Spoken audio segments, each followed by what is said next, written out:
Hemen dagoela, zain gainera. Bai. Zer modu gizona, ondo algeado. Carlos Glaria. Ondo.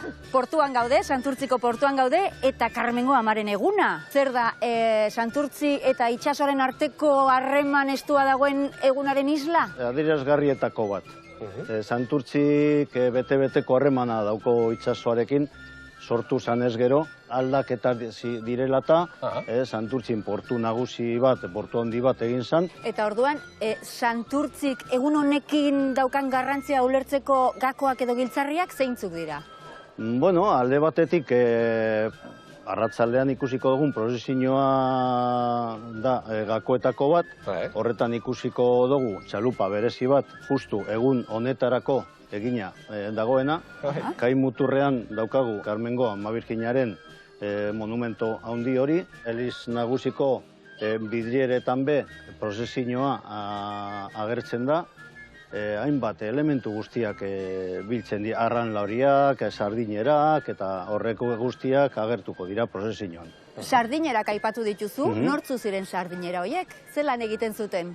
Sardinerak azteko Sirian etxeko handriak, etxeko zutabe nagusiak. Etxean egiten eben lanaz egitzeaz aparte arrantzatutako arraina eureke saltzen eben, herririk herri. Hemetik Bilbora, Algortara, inguruko herri guztietara, eta hurbil, ez hain hurbil dago zan herri batzuetara bai, kadago aldeko herrietara eta bar. Eta hemen egun honetan ondo joateko jantzita ze jarri behar dugu? Sapi morea, sotera eta kontu horrekin, edo zutara basun sapi hori? Hemen berez eta gure kolorea, morea eta ikusi zaituzte eta pañelo pare bat ekarri. Bai!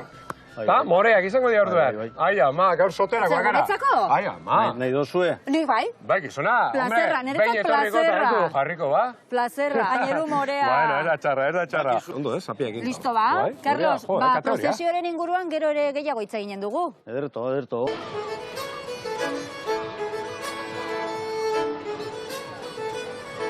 Hauxe, zure familia, ez? Bai, hemen gaudeia portuan. Ama eta bi alabak. Bai. Hiru eder. Nati eta Ane Irati nortzu zarete? Ane. Eta Irati, bale, ni Anabel, Hiru belaunaldi. Ze gozada, hemen portuan, horrelako egun batean.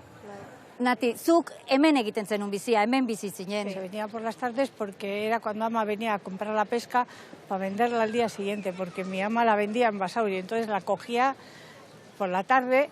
Había veces que a las 2 de la mañana o a la 1, cuando venían las embarcaciones. Había que estar esperando y las metía en hielo y luego las dejaba en la fábrica del hielo hasta la mañana siguiente. Zuk zenbat urte zenituen orduan? Buah, pues desde los 5 añitos o así, sí. Oso txiki. Hombre. Eta eskola? Iba.